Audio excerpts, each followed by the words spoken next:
हो रसूलुल्लाह सल्लल्लाहु अलैहि वसल्लम के नाम पर जलूस निकल रहा है, उसमें ढोल भी पीटे जा रहे हैं, उसमें चिमटे भी बजाए जा रहे हैं, उसमें सारंगिये भी हैं, वो उर्स मनाए जा रहे हैं। ये कोई अल्लाह के रसूल का हुक्म है? क्या रसूल के सहाबा का अमल है? क्या हुजूर का उर्स मनाया गया? ईद मिलादुन नबी एक नई ईद हो गई है, क्या इसका हुक्म दिया मोहम्मद रसूलुल्लाह ने? या फलूना माला यूमरून, वो अपनी ही इजाद करना रिवायात हैं, अपनी ही इजाद करना बिदआत हैं, अपनी ही इजाद करना रसूमात हैं, उन पर लगे हुए हैं और दावे करते हैं अल्लाह से मोहब्बत रसूल के इश्क के, जबकि उनके अमल में न अल्लाह की इताअत है न रसूल का इत्तिबा है। अब जब ऐसी सूरत पैदा हो जाए तो क्या करें? फमन जाहदहुम बियदिही फहुवा मोमिनुन, तो जो मुसलमान भी उनके खिलाफ जिहाद करेगा अपने हाथ से अपनी ताकत से वो मोमिन। फमन जाहदहु बिलिसानिही फहुवा मोमिनुन, और जो उनके खिलाफ जिहाद करेगा अपनी जबान से वो भी मोमिन हो। वही 3 दर्जे। वमन जाहदहुम बिक़ल्बिही फहुवा मोमिनुन, दिल से नफरत रखकर जो जिहाद करेगा बिलकल्ब, फमा वरा ज़ालिका मिनल ईमान हब्बतु खरदल, इसके बाद तो ईमान राई के दाने के बराबर भी नहीं है। अजीज़ान गिरामी वक़ार, अब यहाँ पर एक बात मैं अर्ज़ करता हूँ, एक आयत में पढ़ता हूँ, आप खुद समझ जाएंगे।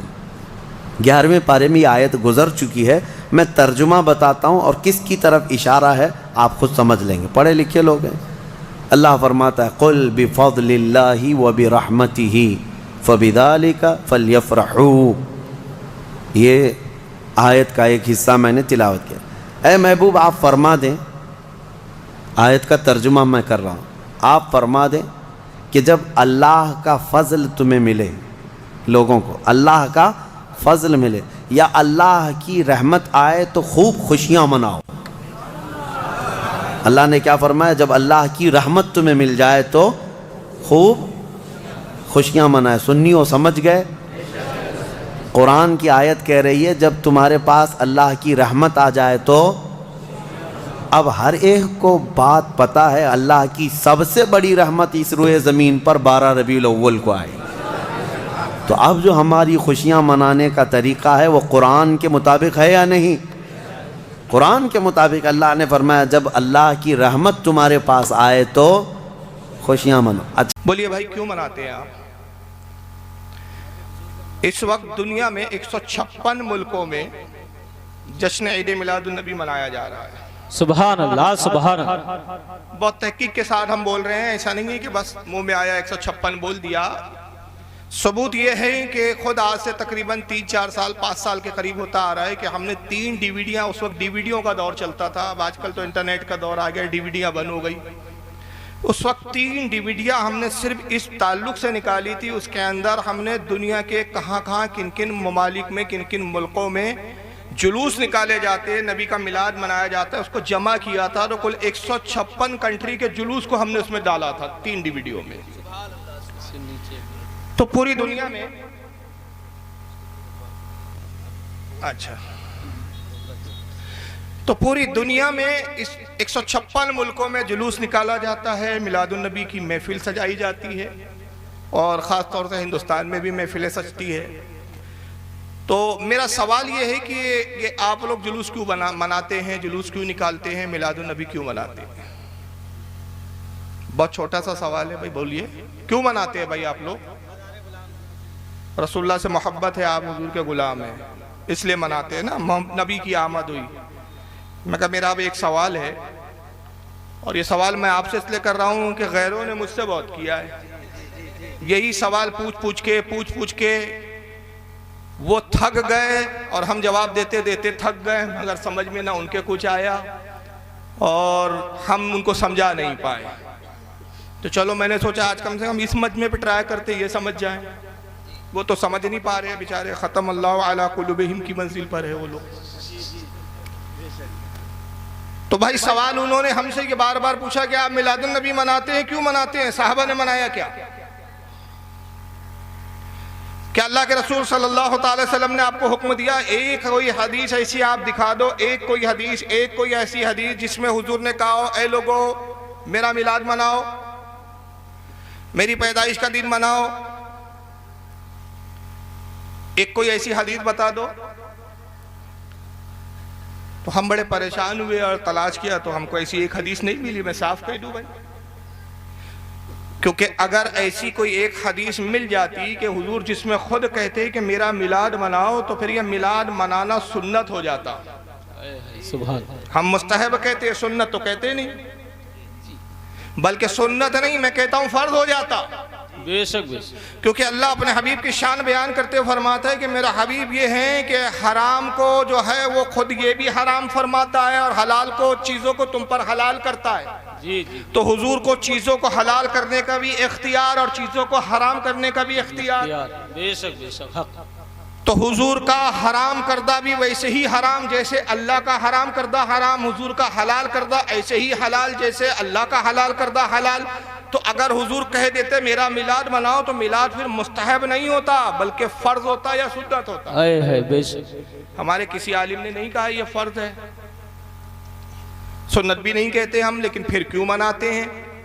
तो हमने कहा चलो नबी ने तो कहा नहीं, जरा साहबा की तरफ जाएं और देखें कि साहबा का मामला क्या था। सुभान अल्लाह सुभान। बहुत उम्दा। भाई जाहिर सी बात है कि जिसकी पैदाइश होती है तो पूरा घर, एक पूरा माहौल खुश होता है उसकी पैदाइश के दिन। तो रसूलुल्लाह सल्लल्लाहु अलैहि वसल्लम जब तशरीफ लाए तो फिर क्या माहौल क्या था, खुशियां कौन मना रहे थे? और नबी ने तो हुक्म दिया नहीं था। फिर ये जब नबी ने हुक्म नहीं दिया तो फिर ये मिलाद मनाया कि नहीं मनाया साहबा ने? जरा हमने सोचा चलो साहबा की सीरत को खंगालते हैं। तो साहबा की सीरत को जब हमने देखा तो हमें कुछ ऐसी चीज़ें नज़र आई कि हमने देखा कि रसूलुल्लाह इसका हुक्म नहीं देते थे मगर साहबा करते थे ये काम। मिसाल के तौर पे आप सही बुखारी देखें, सारी मोतबर किताबों के हवाले दे रहा हूँ मैं। सही बुखारी उठाएं आप, किताबुल वुजू है और ये हदीस और भी किताबों में आई है, मैं आगे बयान करता हूँ। किताबुल वुजू और बाब का नाम है, जो इमाम बुखारी बाब लाए हैं, बाब का नाम है अल बुज़ाकी वल मुखाती व नहवी फी सौब, यानी अपने कपड़ों के ऊपर थूक और रीत को ले लेना। थूक तो समझता है आपको, थूक तो सब जानते हैं। अब रीत शायद बहुत सारे लोग नहीं समझेंगे। जो नाक में जो गलाजत होती है उसको क्या कहते हैं? रीत। हमारे महाराष्ट्र में उसको बोलते हैं सेमोड़। आपके यहाँ क्या बोलते हैं? अरे नाक तो इसको बोलते हैं, उसमें जो अंदर रहता है वो गलाजत गीली गीली, रेड बोलते हैं। रेड यानी लाल। अरे ये अजीब जुमला है यार, रेड बोलते हैं आप क्या? चलो रेड, अच्छा रीट, रीट है उसका, रीट नाम है ये, रेड उसको थोड़ा सा बिगाड़ दिया आपने, तस्गीर कर दी मतलब उसको। अच्छा अच्छा, तस्गीरन बोलते हैं, चलिए ठीक है। तो जो भी आप बोलते हैं इसको रीत बोलते हैं। तो रीत जो है ये अच्छी चीज है कि गलत चीज है? ये बुरी चीज है। किसी के कपड़े पे गिर जाए तो बाजू वाला ये लिए और आपके कपड़े पे फेंक दो तो आप क्या करेंगे? बोलेंगे बहुत अच्छे, और डाल दो थोड़ा सा। कपड़े पे आपके कोई थूक दे तो आप क्या करेंगे? झगड़ा लड़ लेंगे ना। मगर इमाम बुखारी एक बाब कायम कर रहे हैं। इमाम बुखारी बरेली का कोई मौलाना नहीं कि शिकायत करो। इमाम बुखारी जो सबसे पहले बरेलवी है वो बाब कायम कर रहे किताबु सलात में, और उर्वा से रिवायत करते हैं। ये उर्वा जो बाद में मोमिन हुए उस वक्त कुफ्र की हालत में थे। और हजरत उर्वा और मिसवर, एक साहबी है और एक है मरवान, ये तीन लोग मिलकर रिवायत करते हैं। और इमाम बुखारी इन तीन लोगों से रिवायत लाते हैं कि हुजूर सल्लल्लाहु ताला अलैहि वसल्लम सुलह हुदैबिया के मौके पर जब तशरीफ़ फरमा थे, सुलह हुदैबिया वाक़ई हुई, मुशरिकीन और रसूलुल्लाह के दरमियान में, मुसलमानों के दरमियान में कुछ बातों को लेकर मुआहिदा हुआ। तो उर्वा मुशरिकीन की तरफ से नुमाइंदा बन के आए, हालत कुफ्र में थे। उन्होंने जो कुछ रसूलुल्लाह और सहाबा का अमल देखा हुजूर के साथ, तो उन अमल में क्या देखा उर्वा बयान करते हैं। और हज़रत उर्वा के बयान है, कहते हैं कि वमा तनखमन नबी सल्लल्लाहु अलैहि वसल्लम नुखामतन इल्ला वक़अत फी कफ़्फ़ि रजुलुम मिनहुम फदालक बिहा वजहु वल जिल्दहु। कहते खुदा की कसम मैंने मोहम्मद सल्लल्लाहु अलैहि वसल्लम के सहाबा को देखा कि हुजूर से इतनी मोहब्बत करते थे, इतनी मोहब्बत करते थे कि नबी करीम सल्लल्लाहु अलैहि वसल्लम ने जब भी थूका अपने लवाब को निकाला, और जब भी अपने नाक से उस चीज़ को खारिज किया, ये लोग अपने कपड़ों पे ले लेते थे, अपने हाथों पे ले लेते और अपने चेहरों पर उसको मल लिया करते थे। कौन लिख रहा है? इमाम बुखारी कहते वजहू व जिल्दहू, यानी क्या करते थे, अपने जिस्म पर और अपने चेहरे पर मलते थे उस चीज को। और वो चीज ऐसी होती है जो नाक से निकलती है। अब्बा जान की भी बेटे के कपड़े पे लग जाए ना, बेटे के जिस्म पे लग जाए ना, तो वो बाप से को कुछ ना कुछ बोल देता है, कहता अब्बा जान जरा देख के तो किया करो ये चीज। मगर सहाबा इकराम की इश्क व मोहब्बत का आलम देखो, नबी पाक अपने दस्ते मुबारक से निकाल रहे हैं, धोखे से फेंका नहीं है हुजूर ने, कसदन निकाला है। अब निकाल के जब आप जमीन की तरफ उसको डाल रहे हैं, सहाबा जमीन पर उस चीज को, नाक की उतरीत को आने नहीं देते, बल्कि सहाबा इकराम अपने हथेलियों पर लेते, अपने चेहरे पर मलते और अपने हथे जो है जिस्म पे मलते हैं। मिलादुन नबी के बारे में सवाल करने वालों, तुम कहते हो कि नबी ने हुक्म दिया क्या? मैं बुखारी की हदीस पेश करके तुमसे सवाल करता हूं, अगर सच्चे हो तो एक ऐसी हदीस दिखा दो, क्या नबी ने कहा कि जब मैं थूकूं तो जिस्म पे मल लेना, जब मैं नाक से निकालूं तो जिस्म और चेहरे पे मल लेना? एक हदीस हो तो दिखाओ। नहीं है ऐसी कोई हदीस। नबी ने कभी नहीं कहा कि देखो मैं अपना लुआब निकालूं तो उसको अपने हाथ हथेलियों पर लो, मैं अपने नाक से रीत निकालूं तो उसको अपने जिस्म पे मल लो, हुजूर ने नहीं कहा। फिर इसे मैं इस हदीस को इमाम अहमद इब्न हंबल भी लाए हैं अपनी मुस्नद के अंदर, हदीस नंबर है 18,928। इमाम इब्न हिब्बान भी अपनी सही में इस हदीस को लाए हैं, हदीस नंबर 4,872। और भी मुहद्दिसीन ने लिखा। तो पता चला कि सहाबा इकराम हर अमल के लिए रसूलुल्लाह की इजाज़त का इंतज़ार नहीं करते थे, बल्कि मोहब्बत का तकाजा था कि मोहब्बत में जो कुछ वो कर गुजरते वही खुद दलील बन जाता था। और इससे एक बात पता चली कि इजहार मोहब्बत के लिए दलील की हाजत नहीं है जी। इजहार मोहब्बत के लिए दलील की हाजत नहीं। इंसान अपने बच्चे से मोहब्बत करता है, बच्चा कहता है अब्बा जान चॉकलेट चाहिए, तो ऐसा नहीं होता कि वो मौलाना के पास आके दलील पूछे कि भाई मैं अपने बच्चे से मोहब्बत करता हूँ, आज बच्चे ने चॉकलेट मांगा है, कैबरिट की चॉकलेट मांगा है, मौलाना साहब जरा किताब खोल के बताइए, दलील दीजिए कि बच्चे को चॉकलेट दे सकते हैं कि नहीं। बेगम साहिबा ने मोहब्बत के इजहार के लिए शोवर साहब को बुलाया और रात के 2 बजे बुलाया, इशारों में बोल रहा हूँ। तो मैंने आज तक किसी वहाबी मौलवी को भी नहीं देखा कि उसने किताब खोली और कहा बेगम रुकिए, रात के 2 बजे बीवी के पास जाना जायज़ है या नहीं, पहले देख लूँ दलील। इजहार मोहब्बत के लिए दलील की ज़रूरत नहीं पड़ती। आइए एक और सहाबी का हवाला सुनते चले। इस हदीस को भी इमाम बुखारी लाए अपनी किताब तारिखुल कबीर के अंदर। इमाम बुखारी लिख रहे हैं, देख लें कितने बड़े बरेलवी थे। इमाम बुखारी तारिखुल कबीर जिल्द नंबर 4 सफ़ा नंबर 177 हदीस नंबर 2403 पर लाए। और इस हदीस को इमाम हाकिम भी लाए अपनी अल मुस्तदरक में, जिल्द नंबर 3 सफ़ा 590 हदीस नंबर 6181। इमाम तबरानी भी इस हदीस को लाए। अभी हदीस में आगे बयान कर रहा हूँ, पहले हवाले सुन ले कितनी किताबों में है ये हदीस इमाम तबरानी भी मौजमुल कबीर में लाए हैं, हदीस नंबर 6746। इमाम काजी एयाज अपनी किताब अशिफा में लाए हैं, जिल्दो सफ़ा 56 के ऊपर। एक सहाबी रसूल है हज़रत अबू महज़रा। हज़रत अबू महज़रा के बारे में सहाबा इकराम कहते हैं, ये भी जलील क़द्र सहाबी है कि अबू महज़रा जब वुज़ू करते जी तो अपने इमामे को खोल के रख देते मसा करने के लिए, या गुस्ल करते और गुस्ल करके जब बाहर आते तो एक बालों की बीच में एक बहुत मोटी सी लड़ थी जिसको वो गूंद कर बांधा करते थे। वुज़ू के वक्त वो खुल जाती, नहाने के लिए उसको खोल देते, तो वो जब खोलते तो वो बालों की लट इतनी लंबी थी कि जो घुटने तक आती थी। कहाँ तक आते थे वो बाल? घुटने तक, इतने लंबे बाल थे वो। जबकि एक दूसरी जगह अल्लाह के रसूल की हदीस है, अल्लाह की लानत उस शख्स पर जो औरत की मुशाबहत करे, जी बेशक। और अल्लाह की लानत उस औरत पर जो मर्द की मुशाबहत करे। मुझे बताइए, ये लंबे बाल रखना ये औरत का फैशन है या मर्दों का फैशन है? औरत का है ना, औरत का। लेकिन ये मर्द होकर औरतों की तरह लंबे बाल रखते थे। तो बाज़ ताबईन इकराम ने उनसे पूछा, अय अबू महजूरा, अय अबू महजूरा ये बताइए कि ये बाल आप कटाते क्यों नहीं है, ये इतने लंबे क्यों रखा है आपने? क्या आपको रसूलुल्लाह की वो हदीस नहीं मालूम कि आका ने कहा सरकार ने फरमाया औरतों की तरह मुशाबहत न करो। तो हज़रत अबू महज़ूरा रज़ी अल्लाह ताला अन्हु फरमाते हैं तुम्हें नहीं मालूम इस बाल की अज़मत क्या है? मामला ये है कि जब मैं छोटा था तो मेरी वालदा रसूलुल्लाह की खिदमत में मुझे ले गई और अर्ज़ किया अल्लाह के नबी मेरे बेटे के लिए दुआ फरमाइए। आका ने मोहब्बत और शफ़क़त में दुआ भी की और दुआ के साथ साथ शफ़क़त में मेरे सर के इस हिस्से पर अपने दस्ते मुबारक को अपने हाथ को फेरा। जिस बालों पर नबी का हाथ लग गया मेरी माँ ने मुझे काटने न दिया। अब मैं जब जवान बड़ा हुआ मैंने भी उन बालों को काटना गवारा ना किया, इसलिए कि मुझे हया आती है जिन बालों पर नबी का दस्ते मुबारक लग गया हो उसको काट कर मैं नालों और गडरों में बहा दूं। मुझे हया आती है इसलिए कि वो बाल है जिस पर नबी का दस्ते मुबारक लगा हो। सुभान अल्लाह। नारे तकबीर, नारे रिसालत, मसलके आला हजरत, जश्न ईद मिलादुन नबी जिंदाबाद। एक हदीस कोई दिखा सकता है इमाम बुखारी जैसे मुहद्दिस को नहीं दिख रही थी कि ये तो बिदअत है?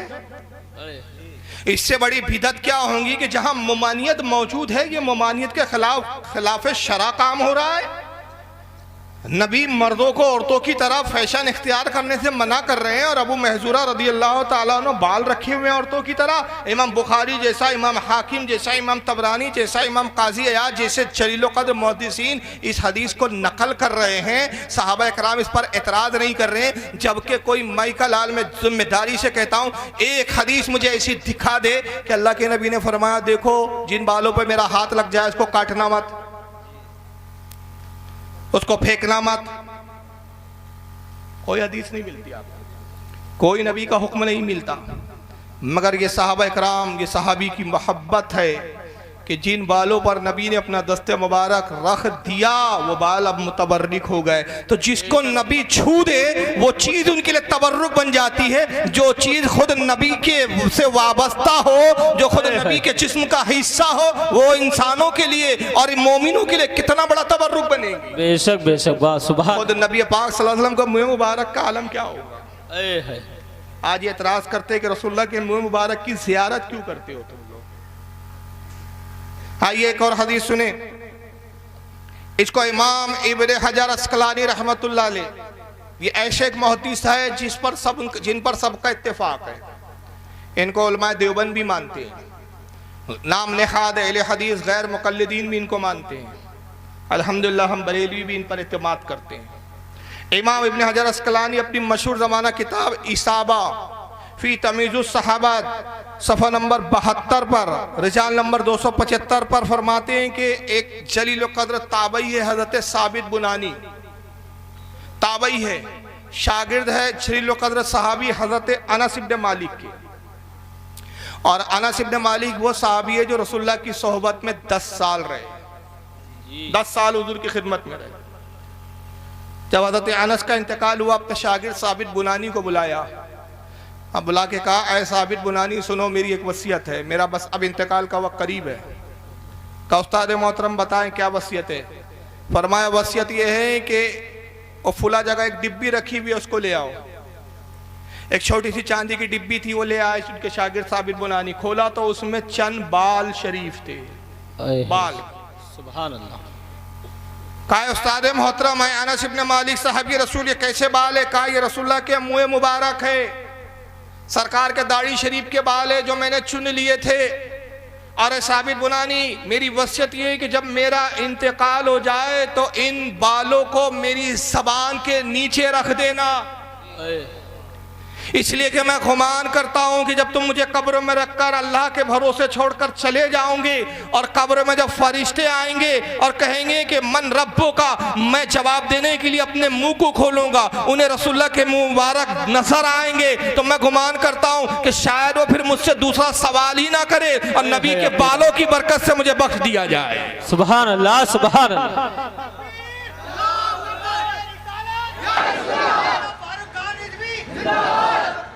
क्या कोई एक हदीस दिखा सकता है मुझे, कोई अहले हदीस कि नबी ने कहा मेरा बाल रखना सवाल लिए होंगे तुमसे। दिखाओ कोई एक ऐसी हदीस। तो कहो ना फिर सबसे बड़े बिदअती सहाबा इकराम थे। बोलो हिम्मत हो तो कहो कि सहाबा बेदलील मानते थे। फिर क्या वजह है कि मिलाद की दलील सुन्नियों से पूछते हो। वाह वाह वाह, सुभान अल्लाह सुभान। अरे मोहब्बत के इजहार के लिए दलील की जरूरत नहीं होती, ईमान की जरूरत हुआ है। सुभान अल्लाह सुभान अल्लाह। नारे तकबीर, नारे रिसालत, मौलाना फारूक रजा साहिब क़िबला